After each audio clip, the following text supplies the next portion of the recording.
पहला स्टेप है discovering the problem area. Discovering the problem area मतलब मुझे ये पता करना है कि जो मैं रिसर्च कर रही हूँ वो मार्केटिंग फील्ड पर कर रही हूँ, या मैं बच्चों पर रिसर्च कर रही हूँ, या मैं बड़ों पर कर रही हूँ, या मैं पॉपुलेशन पर कर रही हूँ, देश की प्रॉब्लम पर कर रही हूँ, या मैं खुद की प्रॉब्लम पर कर रही हूँ। तो पहले मुझे प्रॉब्लम एरिया बताना है। मतलब इस टाइम पर आपके पास एक अनक्लियर सा आइडिया होता है।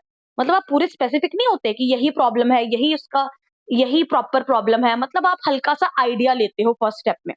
Discovering the problem idea area का मतलब है हल्का सा आइडिया लेना कि आप रिसर्च किस टॉपिक पर करना चाहते हो। Okay, then come second step, literature survey, जैसे हम लिटरेचर रिव्यू भी कहते हैं। लिटरेचर सर्वे और रिव्यू का मतलब आप जिस टॉपिक पर रिसर्च करना चाहते हैं, आपने सेकंड स्टेप पर ये देखना है कि मुझसे पहले और किस किसने इस टॉपिक पर रिसर्च करी हुई है, और उन्होंने जो रिसर्च करी हुई है उसमें उन्होंने उसमें क्या फाइंडिंग्स करी हैं। तो लिटरेचर रिव्यू का मतलब है जिस टॉपिक पर आप रिसर्च करना चाहते हो उसके उस टॉपिक से रिगार्डिंग पहले और कितनी बार और क्या क्या रिसर्च हो चुकी है, और उसमें उन्होंने क्या क्या पाया, क्या क्या फाइंडिंग्स निकाली। Okay, third step is problem definition. जब आप सामने वाले क्या भी देख लेते हो औरों ने क्या रिसर्च करी है, क्योंकि आप रिपीट थोड़ी करोगे, जो औरों ने सर्च कर लिया है वही थोड़ी करोगे, आप थोड़ा उससे हट के करोगे। फिर आप अपनी प्रॉब्लम को डिफाइन करते हो। मतलब जो फर्स्ट स्टेप में आप अनक्लियर थे, अब आप लिटरेचर रिव्यू पढ़ने के बाद अब आप अपनी प्रॉब्लम से रिगार्डिंग प्रॉपर क्लैरिटी हो चुकी है, आपको क्लियर हो चुके हो। So problem definition is there, जहां पर आप अपनी प्रॉब्लम को अच्छे से एक्सप्लेन करते हो कि मुझे इस टॉपिक के ऊपर रिसर्च करनी है। Then developing a working hypothesis. अब वर्किंग हाइपोथेसिस का मतलब है यहाँ पर आपने क्या करना है, H0 एंड H1 को डिफाइन करना है। जिन्होंने मेरे से स्टार्ट्स पढ़ा है उनको पता है H0 और H1 क्या होता है। H0 का मतलब है, फॉर एग्जाम्पल मुझे ये रिसर्च करनी है, ये पता करना है कि प्राइवेट सेक्टर बैंक बेटर है कि पब्लिक सेक्टर बैंक है बेटर है। तो H0 जिसे हम कहते हैं नल हाइपोथेसिस, हम सबसे पहले उसकी लाइन लिखेंगे। नल हाइपोथेसिस कहता है पब्लिक सेक्टर बैंक और प्राइवेट सेक्टर बैंक में कोई डिफरेंस नहीं है, दोनों इक्वल है। और नेक्स्ट हमारा हाइपोथेसिस होता है H1। Please right it down. पहले मैंने H0 लिखा। H0 का मतलब होता है नल हाइपोथेसिस। नल हाइपोथेसिस का मतलब होता है लेफ्ट साइड राइट साइड के इक्वल है, that is public sector bank private sector bank के इक्वल है। ये मैंने पता किया। उसके बाद मैंने ऑल्टरनेट, इसी वर्किंग हाइपोथेसिस का सेकंड स्टेप है ऑल्टरनेट हाइपोथेसिस बनाना। ऑल्टरनेट हाइपोथेसिस को बोलते हैं H1, लिख लीजिए।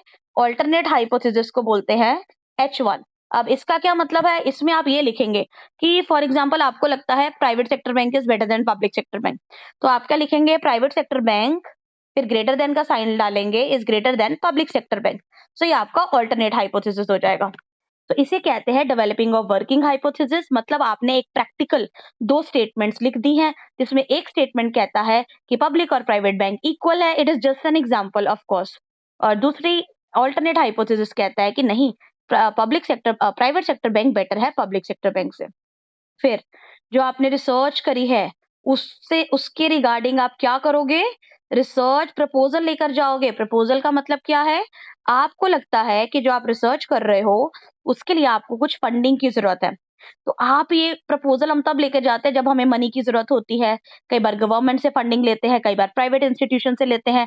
कि आप अपना प्रपोजल में ये लिखोगे कि मैं ये रिसर्च इतने टाइम पर कंप्लीट करूंगा, मुझे इतना बजट की जरूरत है, मेरा इतना बजट है, इतने टाइम में मैं कंप्लीट करूंगा, मैं ये मेथड्स अप्लाई करूंगा, सब कुछ बताओगे आप रिसर्च प्रपोजल में। होता है ना किसी के पास प्रपोजल लेकर जाना कि सामने वाला उसको एक्सेप्ट कर ले। सो रिसर्च प्रपोजल में आप सामने वाले के पास क्या लेके जाओगे, प्रपोजल लेके जाओगे। सामने वाला बंदा फिर उसको या तो एक्सेप्ट करेगा या तो रिजेक्ट करेगा, जैसे गवर्नमेंट के पास आप लेके गए हो। तो फिफ्थ स्टेप क्या है, सामने वाले से किसी से फंडिंग रेज करना। ओके, तो जब आपको फंडिंग मिल जाती है तो छठा स्टेप होता है रिसर्च डिजाइन। रिसर्च डिजाइन में आप क्या करते हो, डेटा कलेक्शन डिजाइन करते हो, सैम्पलिंग डिजाइन करते हो, इंस्ट्रूमेंट डिजाइन करते हो।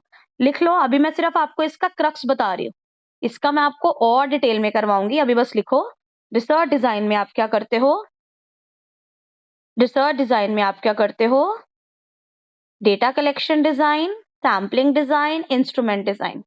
डेटा कलेक्शन डिजाइन में, डेटा कलेक्शन डिजाइन में आप बेसिकली क्या बताओगे कि आपने जो डेटा है वो किस तरीके का लेना है। सैम्पलिंग में क्या आप बताओगे, सैम्पलिंग टेक्निक्स होती है ना, sampling and non sampling techniques में प्रोबेबिलिटी या नॉन प्रोबेबिलिटी, आप रैंडम सैम्पलिंग करोगे, स्नोबॉल सैम्पलिंग करोगे, स्ट्रेटिफाइड सैम्पलिंग करोगे, कौन सी करोगे, वो होता है सैम्पलिंग डिजाइन। इंस्ट्रूमेंट डिजाइन में आप बताओगे टेक्निक्स कौन सी आप लगाओगे। डेटा कलेक्शन में हमने लेट सपोज बता दिया कि हम ऑब्जर्वेशन करेंगे, तो इंस्ट्रूमेंट डिजाइन में आप बताओगे कि ऑब्जर्वेशन आप कैसे करोगे। इंस्ट्रूमेंट में डायरेक्ट ऑब्जर्वेशन करोगे कि इनडायरेक्ट ऑब्जर्वेशन करोगे। ये किसका पार्ट है, रिसर्च डिजाइन का। So research design is divided into 3 parts, लिखो data collection design, sampling design and instrument design. Data collection में आप मेथड जिससे डेटा कलेक्ट करते हो वो बताते हो। फॉर एग्जाम्पल आपने बोला मैं इंटरव्यू नहीं लूंगा, मैं ऑब्जर्वेशन करूंगा, तो आपका डेटा कलेक्शन डिजाइन हो गया ऑब्जर्वेशन। सैम्पलिंग डिजाइन में आप बताओगे कि आप रैंडमली डेटा कलेक्ट करोगे कि नॉन रैंडमली। अगर रैंडमली करोगे तो उसमें कौन सा डेटा टेक्निक यूज करोगे। सैम्पलिंग में जैसे रैंडम सैम्पलिंग होता है, स्ट्रेटिफाइड होता है, क्लस्टर होता है, ये सबको मैं समझाऊंगी आपको आगे। या नॉन रैंडम में हमारा कन्वीनियंस सैम्पलिंग होता है, ठीक है। उसके अलावा स्नोबॉल सैम्पलिंग होता है, इस तरीके से सैम्पलिंग टेक्निक्स होती हैं। कोटा सैम्पलिंग होता है। फिर लास्ट में इंस्ट्रूमेंट डिजाइन में जो आपने डेटा कलेक्शन डिजाइन में बोला है कि हम ऑब्जर्वेशन करेंगे, तो इंस्ट्रूमेंट डिजाइन में आप क्या करोगे, डायरेक्ट ऑब्जर्वेशन या इनडायरेक्ट ऑब्जर्वेशन। देन डिजाइन भी आपने कर लिया, मतलब आप प्रॉपरली, आपको पता लग गया कैसे आपने रिसर्च करनी है। फिर एग्जीक्यूशन ऑफ द प्रोजेक्ट, फिर आप मार्केट में चले जाते हो, लोगों से एक्चुअल में रिसर्च करते हो, ठीक है। फिर एग्जीक्यूशन ऑफ प्रोजेक्ट का क्या मतलब हो गया, आपने लोगों से डेटा कलेक्ट कर लिया। फिर analysis of data, analysis of data का क्या मतलब है, जो आपने लोगों से डेटा कलेक्ट करा उसके चार्ट्स वगैरह बना दिए, टेबल्स बना दिए। टेबल्स वगैरह होता है ना बेसिकली, जो आप डीआई करते हो, डेटा इंटरप्रिटेशन करते हो, तो वो डीआई का जो टेबल्स बनाते हैं उसे एनालिसिस ऑफ डेटा कहते हैं, क्योंकि आपने इतने सारे डेटा को कुछ एक सुंदर से डायग्राम में कन्वर्ट कर दिया। सुंदर से डायग्राम में कन्वर्ट कर दिया मतलब उसके टेबल्स वगैरह बना लिए। फिर हाइपोथेसिस टेस्टिंग, हाइपोथेसिस टेस्टिंग क्या है, जिसमें हम ये पता करेंगे कि public sector bank private sector bank के इक्वल है या private sector bank is better than public sector bank, जिसके ऊपर आपने रिसर्च करी है। सो हाइपोथेसिस टेस्टिंग में एक डिसीजन रूल होता है, उसको आप लिखें।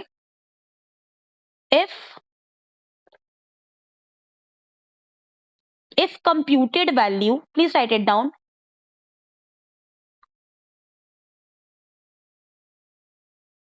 if computed value is greater than table value, we will reject the null hypothesis. If computed value is greater than table value, we will reject the null hypothesis. दूसरी line लिखे, if computed value is less than table value, we will accept the null hypothesis. तो computed value क्या होगी, जो आप test लगाओगे, hypothesis testing है ना। फॉर एग्जाम्पल आपने टेस्ट लगाया, कोई टेस्ट लगाया, उसकी वैल्यू आई 5 और टेबल वैल्यू आई 4, तो हमने कंपेयर करा computed value. If computed value is greater than table value, 5 is greater than 4, तो we will reject the null hypothesis, मतलब जिसमें ये बोला गया है पब्लिक और प्राइवेट आपस में इक्वल है, उस लाइन को आप रिजेक्ट कर दोगे। तो किसको एक्सेप्ट करोगे, ऑल्टरनेट वाली लाइन को। ऑल्टरनेट वाली लाइन क्या कहती है कि प्राइवेट सेक्टर बैंक बेटर है पब्लिक सेक्टर बैंक से।